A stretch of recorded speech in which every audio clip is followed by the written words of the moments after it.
मैत्रिणींनो, कशा आहात सगळ्या? सॉरी व्हिडिओ थोडा लेट आलेला आहे, पण बरीचशी कामं होती त्याच्यामुळे जमत नव्हतं व्हिडिओ एडिट करायला. शूट करून कधीच ठेवला होता, पण अपलोड करायला एडिट करायला वेळच मिळत नव्हता. तर हा आहे चौथा सोमवार आणि ही शिवपिंड नर्मदेश्वर शिवपिंड तुम्ही यापूर्वी पाहिली होती. हे कसे असतात ना, गोटे असतात. कारण असं म्हणतात की नर्मदा मैयेच्या कुशीतले गोटे शिवलिंग असतं. तर त्यामुळे पूजा करताना ना असं सगळीकडनं पूजा होत होती त्याची. म्हणजे आज इथे गंध लावला, उद्या दुसरीकडे गंध लावला, असा फील येत नव्हता. तर म्हटलं जसं मंदिरामध्ये शिवपिंड असते त्याच्यावरती कसा महादेवाचा गंध असतो, तर आपण असा तसा गंध काढूया. म्हणजे एक फिक्स दिशा होईल शिवपिंडीचा अभिषेक करायची, पूजा करायची. तर ॲक्रेलिक कलरने मी हा शिवपिंडीवरचा गंध काढलेला आहे. आधी विचार केला होता चंदनाने काढीन, पण चंदनाचा टिकणार नाही, तो निघून जाईल. तर असं सुंदर गंध मी लावलाय महादेवाच्या पिंडीला आणि किती छान दिसतोय बघा. रूपच पालटून गेलंय पिंडीचं, असं वाटतंय मंदिरातली शिवपिंड आहे. आणि खरंच खूप भारी वाटत होतं मला. आणि आज मी ठरवलं होतं की महादेवाचा आवडता प्रसाद म्हणजेच चूरमा, म्हणजे 16 सोमवारचं जे व्रत करतात ना त्याच्यामध्ये कंपल्सरी दर सोमवारी हा चूरम्याचा प्रसाद महादेवाला दाखवतात. तर मी ठरवलंच होतं, एक तर पहिल्या सोमवारी करीन, नाही तर शेवटच्या सोमवारी. तर पहिल्या सोमवारी तर अडचण आली होती, म्हणून शेवटच्या सोमवारी मी असा हा चूरम्याचा प्रसाद करायचं ठरवलं. चूरमा म्हणजे विशेष काही नाही, तूप गुळ पोळी. ॲक्च्युली ह्याची पारंपरिक पद्धत कशी आहे ना चूरमा बनवायची ते मी तुम्हाला सांगते. आपले हे असे कणकेचे गोळे असतात ना, हे चुलीमध्ये भाजतात, चांगलं एकदम खरपूस भाजतात. त्यानंतर ते फोडतात आणि त्यात मग तूप गुळ घालून त्याचा प्रसाद बनवतात. आता आपण राहतो शहरात, आपल्याकडे कुठे आली आहे चूल आणि हे सगळं. तर मी मिक्सरमध्येच केलं. हाताने पण करतात, पण हाताने खूप वेळ लागणार होता आणि मी ऑफिसवरनं येऊन हे सगळं करत होते, त्याच्यामुळे इतका वेळ नव्हता माझ्याकडे. कारण पूजेच्या आधी मला हा प्रसाद करायचा होता.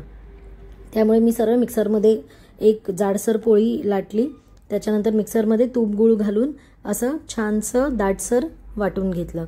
एकदम बारीक नाही वाटायचं, नाही तर ते लगदा खाताना असं लगद्यासारखा फील येतो. तर असं सुंदर लाडू बांधता येतील इतपत मी तूप गुळ घातलं आणि छोटे छोटे लाडू मी चूरम्याचे करून घेतले.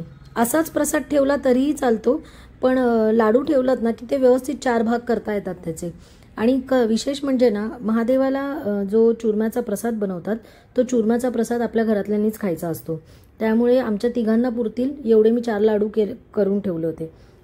आणि असा मस्त मी चूरम्याचा लाडू बांधून महादेवाचं प्रसादाचं ताट मी रेडी केलं, कारण मग पूजेनंतर मग गडबड नको म्हणून. तर तुम्हाला आवडतो का हा चूरमाचा लाडू? मला कमेंट करून नक्की सांगा. आणि जर नसेल म्हणजे जर केला नसेल तर पुढच्या महादेवाच्या पूजेच्या वेळेस चूरमाचा लाडू तुम्ही नक्की करा. आणि प्रसादाचं ताट रेडी करून मी रांगोळी, उंबरा पूजन वगैरे सगळं करून घेतलं होतं, कारण सण म्हटलं की हे सगळं आलंच नाही का.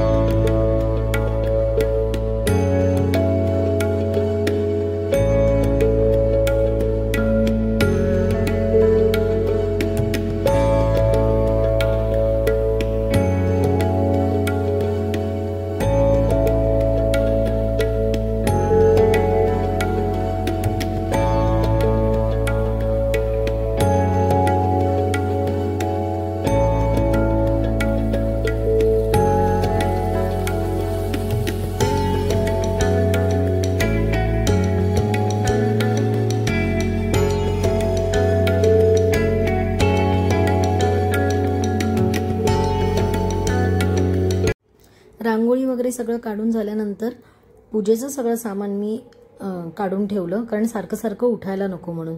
आणि पूजेला सुरुवात केली. तर पहिली पूजा ही आपल्या गणपती बाप्पाची असते, त्यामुळे गणपती बाप्पावरती अभिषेक हा झालाच पाहिजे. तर यावेळेला मी पंचामृत केलं. दूध, तूप, मध, दही, साखर असं वेगवेगळं नाही केलं. पंचामृतानेच मी तिन्ही अभिषेक करणार आहे. एक गणपती बाप्पाचा, दुसरा रुद्र यंत्राचा आणि तिसरा आपला महादेवाचा पिंडीचा.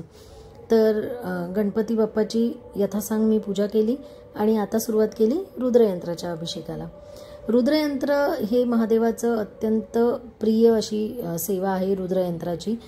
तर कोणतेही यंत्र म्हणजे त्या त्या देवांचं आसन असं असतं. तर रुद्रयंत्राला विशेष महत्त्व आहे. रुद्रयंत्रावरती केलेल्या अभिषेकाचं पाणी एका वेगळ्या पात्रात काढून घेत जा, कारण हे जे अभिषेकाचं तीर्थ आहे हे आपल्या घरातील मुलांना, आपल्या मुलांच्या प्रगतीसाठी खूप महत्त्वाचं आहे. जर कोणाला व्यसन असेल तर व्यसनाधीन लोकांना सुद्धा याचं तीर्थ पाजल्याने खूप फरक पडतो. तर मी रुद्रयंत्राची पण मी छान अशी रीतसर पूजा केलेली आहे आणि रुद्रयंत्रावर पण अभिषेक केलेला आहे. आणि हे रुद्रयंत्र मी लास्ट टाइम तुम्हाला सांगितलेलं कुठून घेतलंय, तर त्याचा नंबर मी गेल्या व्हिडिओमध्ये डिस्क्रिप्शन बॉक्समध्ये दिला होता, कॉन्टॅक्ट नंबर त्यांचा. तर रुद्रयंत्रावरती पण मी अभिषेक करून आता रुद्रयंत्राची पण मी पूजा केली आहे. रुद्रयंत्रावरती जसं आपण श्रीयंत्राला कवड्यांची माळ घालतो तसं रुद्रयंत्राला आपण रुद्राक्षाची माळ घालतो, कारण रुद्रयंत्र असंच ठेवायचं नसतं, रुद्राक्षाची माळ घालून ठेवायचं असतं. आणि ह्या आमच्याकडे ना अशा छोट्या वेण्या भेटतात, तर ह्या प्रत्येक सणाला मी प्रत्येक देवाला या वेण्या आणते, छान दिसतात एकदम. आणि रुद्रयंत्रावरती सुद्धा महादेवाच्या पिंडीप्रमाणे चंदनाचा टिका लावायचा, भस्म व्हायचं आणि बेलपत्र व्हायचं, फूल बेलपत्र व्हायचं. आणि आता शिवपिंडीचा अभिषेक मी चालू केलाय. गंध लावल्यामुळे एक वेगळंच तेज आलंय शिवपिंडीला. तुम्हाला काय वाटतं मला कमेंट करून नक्की सांगा. आता हा दुधाचा पंचामृताचा अभिषेक केलाय. आणि विशेष म्हणजे काय असतं तुम्हाला सांगू का, हे जे पाणी आहे ना अभिषेकाचं, हे सुद्धा तीर्थ म्हणून घेतलं तरी चालेल, किंवा तुम्ही तुळस सोडून बाकी कोणत्याही झाडामध्ये महादेवाच्या पिंडीवरती अभिषेक केलेल्याचं पाणी वाहायचं असतं, तुळशीला मात्र वाहायचं नसतं. आणि महादेवाच्या पूजेमध्ये सगळ्यात एक महत्त्वाचं असतं बखूर अत्तर. तुम्हाला जर माहिती असेल तर, कारण मला हे आत्ताच माहिती झालेलं आहे, बखूर अत्तर हे महादेवाचं अत्यंत प्रिय अत्तर आहे. त्यामुळे फुलाच्या साह्याने मी बखूर अत्तर सुद्धा महादेवाच्या पिंडीला लावलेलं आहे आणि ते फूल मी तसंच ठेवलं आहे. चंदनाचा टिका, भस्म अर्पण केलं आहे महादेवांना. आणि आता 108 मला नामावली करायची होती, तर 108 नामावली मी सुरुवात केलेली आहे. आणि इतकं तेजस्वी रूप दिसत होतं महादेवाचं, खूप छान वाटत होतं.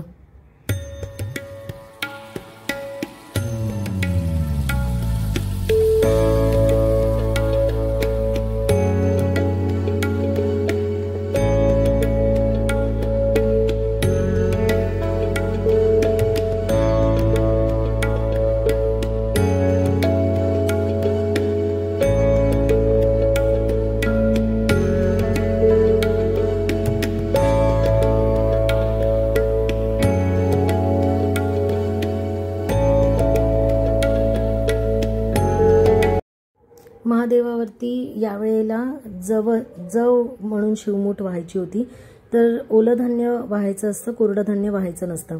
तर अशा प्रकारे माझी छान महादेवाची पूजा सोमवारची पूजा झालेली आहे.